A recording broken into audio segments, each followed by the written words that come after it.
Con ustedes, Pastor Alfredo Carvajal, desde la Iglesia Santuario de Fe, Ciudad de Arroyo Seco, Santa Fe, Argentina. Un mensaje que puede cambiar tu vida.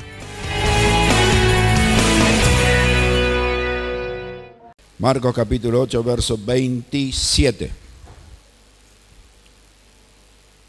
Leemos en el nombre del Padre, del Hijo y del Espíritu Santo. Dice la palabra del Señor así: Saliendo Jesús y sus discípulos por las aldeas de Cesarea de Filipo, y en el camino preguntó a sus discípulos, diciéndoles: ¿Quién dicen los hombres que soy yo?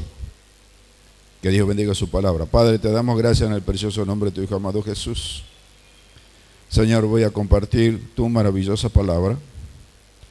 Palabra, Señor, de salvación, palabra de salud, palabra de esperanza. Señor, que tu Espíritu Santo nos guíe, que tu Espíritu Santo traiga la revelación de tu bendita y preciosa palabra, como decía recién, Señor, para ser edificados en ti. Eterno, haz y cumple tu propósito en medio de nosotros, para la gloria de tu nombre. Gracias, Señor. Amén, amén y amén. Gloria al nombre del Señor. Quiero hacer un repaso de lo que charlaba el domingo pasado, lo que compartía con ustedes el domingo pasado respecto a Marcos capítulo número 8, para luego llegar al verso 27, que es el verso 27, lo que Dios puso en mi corazón para compartir contigo en este día. Pero como te decía recién, es necesario hacer un repaso de los versos anteriores para podernos parar luego en el verso 27. Del verso número 1 del capítulo número 8, allí está la palabra del Señor, donde el Señor alimenta a los 4,000. Recuerdan de que hacía 3 días de que la multitud lo estaba escuchando a Jesús compartir el reino de los cielos, hablar del Evangelio, y en un momento determinado Jesús le dice a los discípulos que justamente la gente hacía ya 3 días que estaban con ellos y que no les quería devolverlos a su casa porque iban a desmayar por el camino, y por lo tanto le dice a los discípulos: vamos a darle de comer. Y aquí comienza un poco a mezclar la versión Carvajal para que ustedes me entiendan. Entonces los discípulos dicen: ¿de dónde vamos a sacar alimento para darle a toda esta multitud? Y es cuando Jesús pide peces y pide panes y los multiplica y le da a la multitud, y se sacian y sobran como 7 canastas de la alimentación que habían tenido sobre ellos. Poco más adelante, ya le digo en el verso 11, dice: vinieron entonces los fariseos y comenzaron a discutir con él, es decir, discutiendo con Jesús, pidiéndole señal del cielo para tentarle. Verso número 2, y gimiendo Jesús en su espíritu dijo: ¿por qué pide señal a esta generación? De cierto os digo que no se dará señal a esta generación. Y dejándolos, volvió a entrar en la barca y se fue a la otra ribera. Es decir, de que los fariseos y algunos que no eran fariseos, que no creían en Jesús, le piden más señal del cielo. No le fue suficiente ver la multiplicación del pan y de los peces. No le fue suficiente escuchar lo que Jesús le estaba compartiendo del reino de los cielos, sino que querían más, querían otro tipo de señal. Y básicamente yo digo que pedir una señal no está del todo mal, pero en este caso, específicamente en estos versos que estamos compartiendo, la señal que pedían los fariseos y algunos otros era para tentarlo a Jesús. Es decir, le estaban tramando una pequeña trampa para que Jesús pudiera caer y ellos pudieran acusarle. Y Jesús le dice, gimiendo en el espíritu, cargado, como dice, sobrecargado por las cosas que estaban sucediendo en ese momento, dice: a esta generación no se le va a dar señal, porque la señal ya estaba, no se le iba a dar más señal. Y dice que se sube una barca y se va a la otra ribera. Y acá me quiero detener un segundito. Muchas veces nosotros y no voy a juzgar si intencionalmente o no, pero algunas veces nosotros le pedimos señal al Señor. Oramos al Señor y le pedimos algo, esperamos algo, deseamos algo, necesitamos algo, no importa qué, y le pedimos una señal. Si viene el pastor y predica de tal tema es porque es la respuesta de mi oración, o si el líder me habla de tal tema es porque es la respuesta a mi pedido, o si pasa tal cosa es porque Dios me escuchó. Y básicamente, cuando nosotros le pedimos una señal al Señor, en este sentido, estamos dudando la fe. ¿Por qué? Porque la fe, ¿qué es? La certeza de lo que se espera. Si tú tienes un problema y se has orado al Señor, espera con fe, espera que el Señor lo va a hacer. No pidas señales, no pidamos señales, porque el Señor lo va a hacer. Porque la fe es la certeza de lo que se espera, la convicción de lo que no se ve. Yo no veo lo que le estoy pidiendo al Señor, yo no tengo todavía frente a mí la solución del problema, pero yo creo que el Señor lo va a hacer, yo creo que el Señor me va a responder y ahí me quedo. No me importa si digan lo que digan, si soy loco, si soy ingenuo, si soy aquí, no me interesa. Yo sé de que mi Dios es mi Redentor, que Él vive y está conmigo, y yo sé que Él me va a responder a su tiempo, no a mi tiempo, porque los tiempos del Señor son perfectos en mi vida. Amén. Entonces Jesús, cuando entiende esto de que le estamos pidiendo señal, de alguna manera versión Carvajal se enoja y los deja y se va para la otra orilla. Y en la otra orilla viene verso número 14. En el trayecto, cuando están yendo para la otra orilla, dice, habían olvidado los discípulos, habían olvidado de traer pan, y no tenían sino un pan consigo en la barca.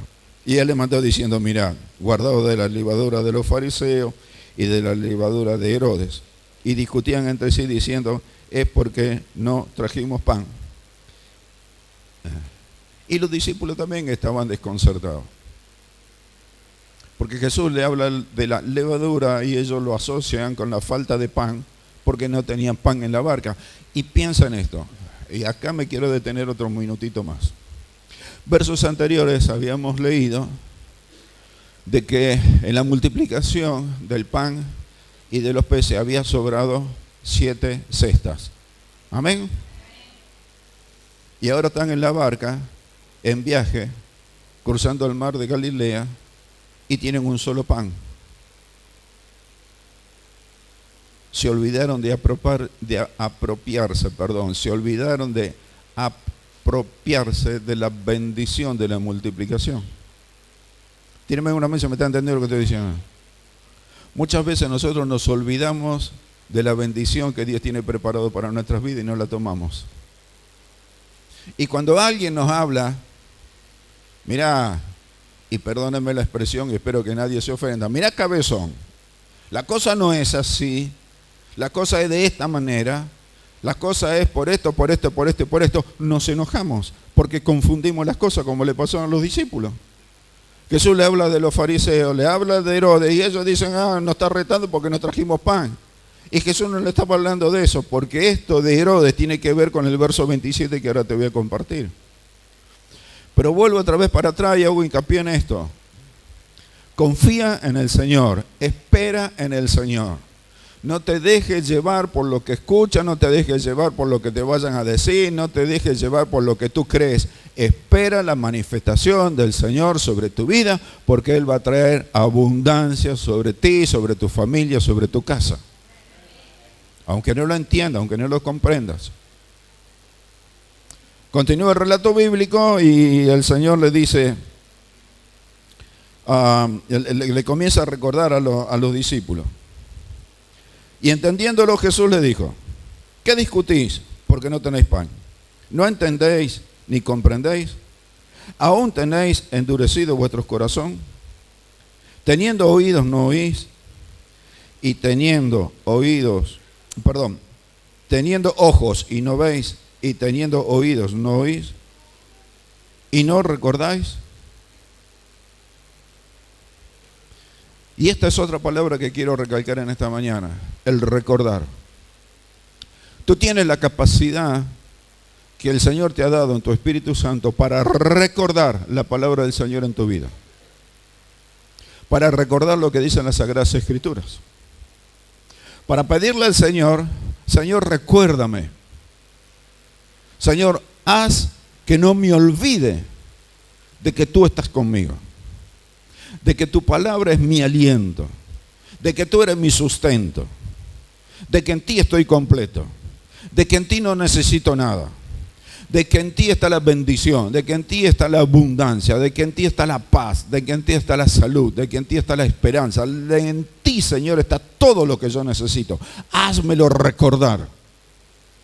Y te puedo asegurar que el Espíritu Santo de Dios va a traer a tu memoria las cosas pasadas para que puedas ver la mano poderosa del Señor volcada a tu favor. Y tienes una mente, me estás entendiendo.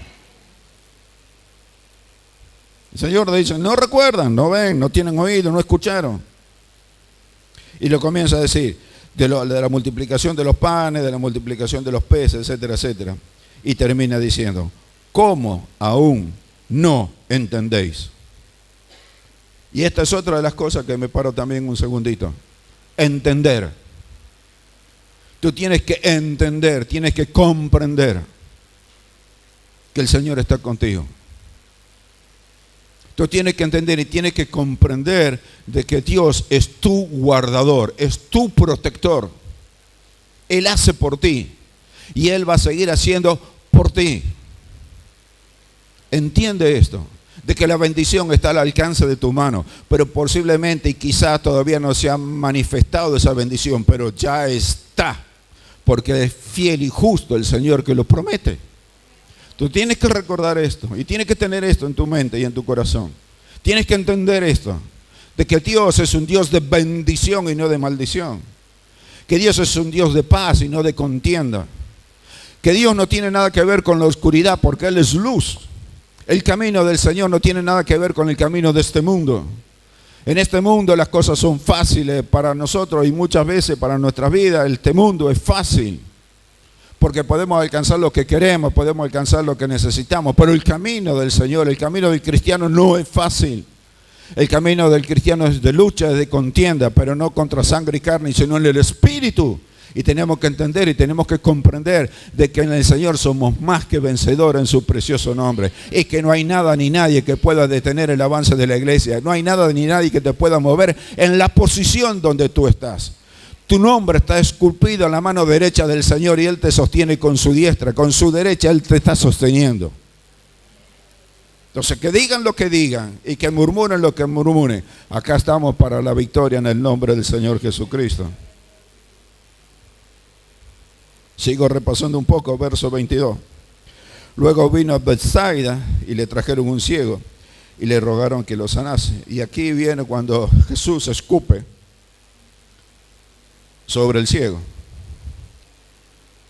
Un momentito nada más. Deuteronomio capítulo 25. Y si el hombre no quisiera tomar a su cuñada, irá entonces su cuñada a la puerta a los ancianos y le dirá: mi cuñado no quiere suscitar nombre en Israel a su hermano, no quiere emparentar conmigo. Entonces los ancianos de aquella ciudad le harán venir y hablarán con él, y si él se levantara y dijera: no quiero tomarla, se acercará entonces su cuñada a él delante de los ancianos y le quitará el calzado del pie y le escupirá en el rostro y hablará y le dirá: así será hecho al varón que no quiere edificar la casa de su hermano, y se le dará este nombre en Israel, la casa del descalzado. Cuando Jesús escupe sobre la cara de este hombre, indirectamente está haciendo mención al capítulo 25 del libro de Deuteronomio, como yo le decía el domingo pasado. En el capítulo 25 de Deuteronomio, cuando la cuñada escupía en el rostro de su cuñado, porque el cuñado no quería tomarla como mujer y procrear hijos, entonces la escupía era un acto de degradación, casi digo de degeneración, era un acto de desagrado, era un acto de repudio, era un acto de vergüenza, a tal punto de que los ancianos le ponían por sobrenombre a ese varón la casa del descalzado, porque justamente le quitaban. Pero esta era una doctrina humana, no era una doctrina de Dios. No venía de parte de Dios. Los hombres lo habían injertado como ley, los hombres lo habían implementado como ley para que el comportamiento de la sociedad se condujera de esa manera. Pero yo no he encontrado en las Sagradas Escrituras en ningún lugar, ni en el Antiguo Testamento ni en el Nuevo Testamento, de que Dios diga de que tenían que escupir en la cara a una persona. Pero la sociedad, la gente, los israelitas estaban acostumbrados a este tipo de doctrina y esto lo tomaban como base. Cuando Jesús escupe, es para decirle, escúchame, y lo voy a decir de esta manera para que me entiendan: yo soy el Señor de la escupida, yo soy el Señor del escupitajo. Cuando yo escupo no es para maldecir, sino para bendecir. Cuando yo escupo no es para herir, sino para sanar. Por eso los ojos fueron abiertos, y lo hace 2 veces para que los discípulos que estaban viendo esta escena y estaban comprendiendo esto pudieran entender y pudieran comprender que Jesús no lo iba a dejar hasta que no vieran claramente. Escúchame, el Espíritu Santo de Dios está sobre tu vida y no te va a dejar hasta que tú veas claramente lo que Dios tiene para tu vida. Amén. ¿Me sigues? Entonces dice la palabra del Señor en el verso 26: y le envió a casa diciendo, no entre en la aldea, ni lo digas a nadie en la aldea. Y ahora viene, verso 27. Saliendo Jesús y sus discípulos por las aldeas de Cesarea de Filipo.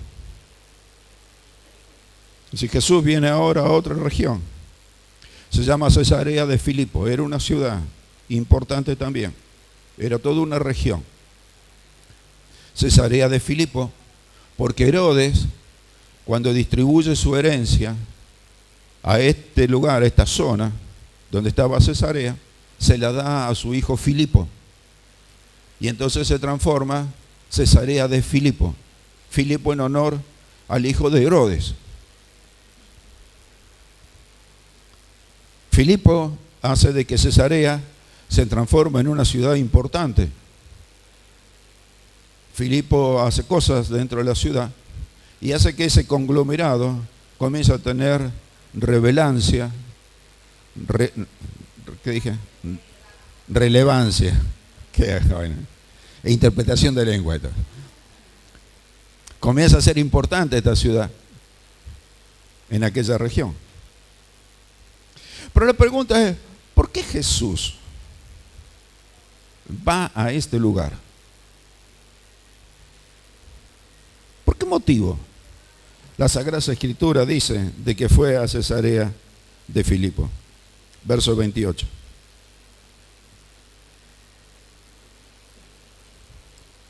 Ellos respondieron.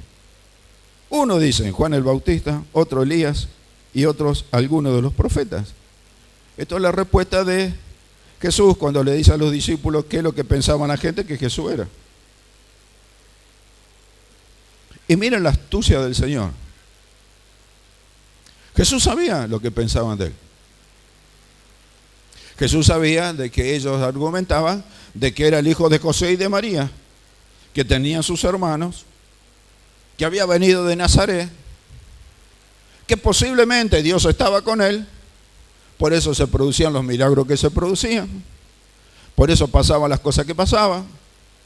Pero, ¿cómo podía autodecirse de que él era el Hijo de Dios? Era imposible. Esto era una blasfemia. Esto era insoportable. No lo podían aceptar, no lo iban a aceptar, no querían aceptarlo.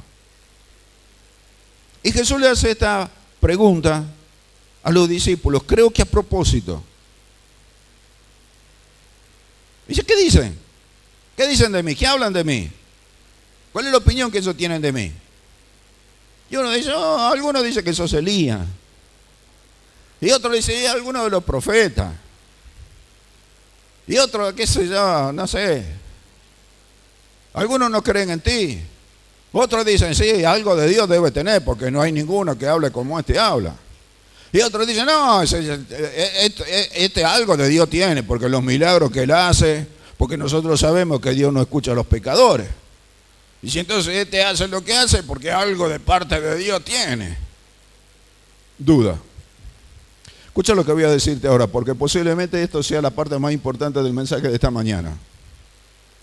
Nunca dudes de tu Dios y de tu Señor. Jamás dudes. Digan lo que digan, hablen lo que hablen, argumenten lo que te hablen. Dios es tu Dios, es tu Señor y es tu Salvador. Nunca dudes de esto. Y Jesús le dice a los discípulos, ¿y ustedes? Y me llama la atención de que los 12, solamente uno habló.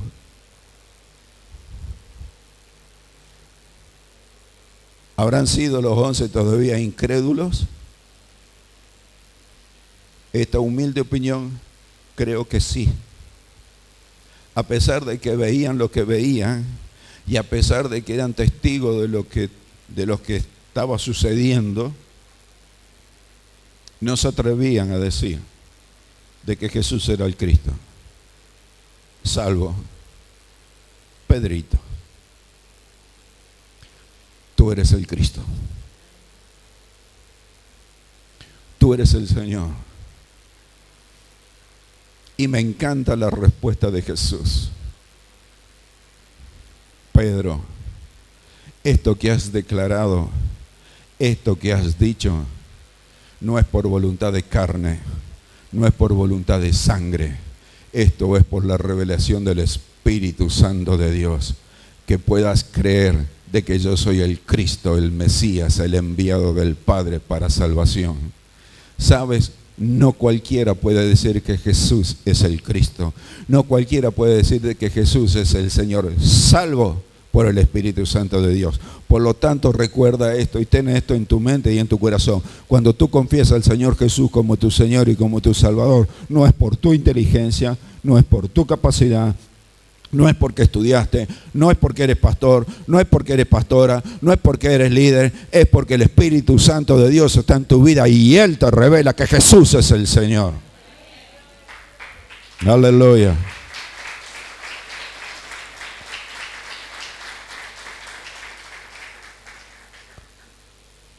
Ahora, en un momento te dije, ¿por qué fue a Cesarea de Filipo? ¿Y por qué justamente en ese lugar, en Cesarea, le preguntan, ¿quién soy yo? ¿Qué dicen quién soy yo?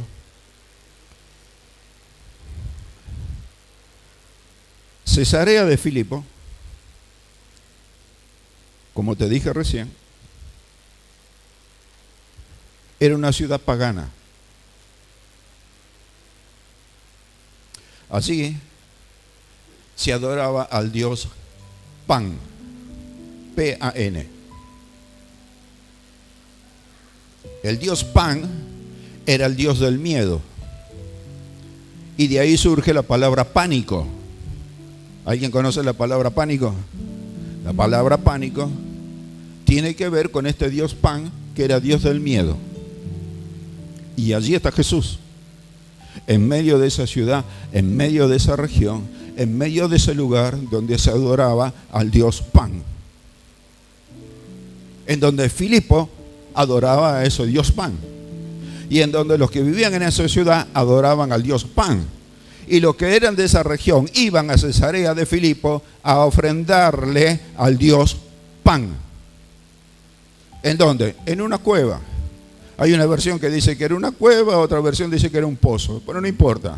Pozo, cueva, pozo, no interesa, porque lo que importa es lo que iban a hacer en ese lugar. ¿Saben lo que iban a hacer en ese lugar? ¿Saben cuál era la ofrenda al dios Pan? ¿Saben lo que iba a hacer la gente cuando iban a Cesarea de Filipo para adorar al dios Pan? A sacrificar a criaturas. O la tiraban adentro del pozo o la tiraban dentro de la cueva. Ofrecían sacrificios de criaturas al dios Pan. En ese lugar se para Jesús y en ese lugar dice, ¿qué dicen los hombres que soy? Y solo uno dice, tú eres el Cristo. Amado, en medio de la oscuridad, en medio de la muerte, en medio de los sacrificios inhumanos, está parado Cristo con amor para salvar y para decir, yo soy el que soy. Ahora,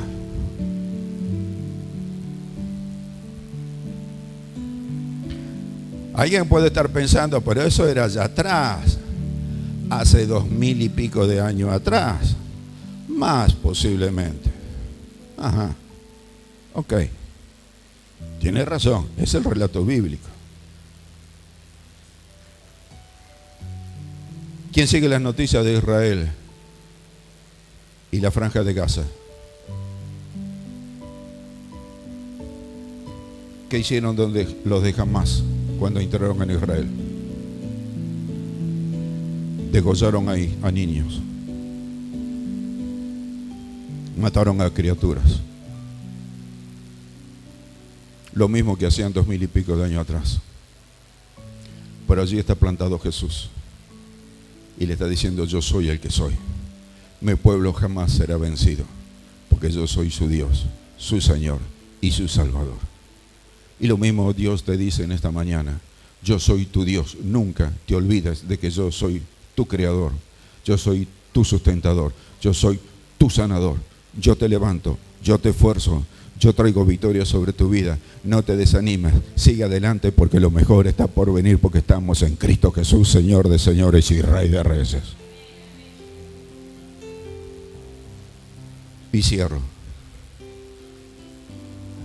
Siempre me encantó y me sigue encantando, y espero que nunca se me vaya esto de mi vida, de descubrir estos secretos de la Sagrada Escritura. Fue a Cesarea de Filipo y uno lo lee, y fue a Cesarea de Filipo y pasó por allí. O estuvo en Betsaida, y sí, pasó por Betsaida. Pero sabe que cuando en las Sagradas Escrituras se nombra algo, eso tiene un propósito. Y los propósitos de Dios son revelados a su iglesia para que madure, para que se afianza en la fe en el nombre del Señor.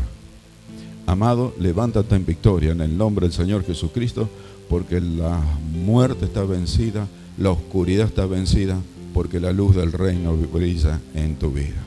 Padre, te doy gracias en el precioso nombre de tu Hijo amado Jesús. Recibe toda la gloria, toda la honra y toda la alabanza. Gracias, Padre, porque en ese lugar donde se ofrecían sacrificios a este Dios Pan, allí te paraste y allí estableciste de que tú eres el Cristo.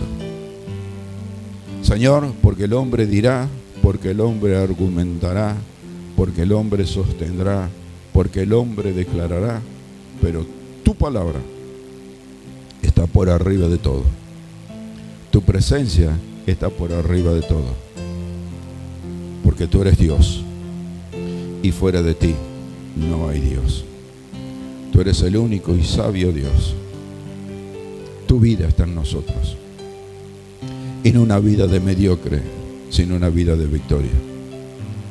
No una vida de derrota, sino una vida de victoria, porque en ti, Señor, esperamos, porque confiamos en ti, porque tu Espíritu Santo trae a memoria tu palabra, y tu palabra nos dice: estoy contigo, no te dejaré ni te desampararé. Mío eres tú, te compré a precio de sangre.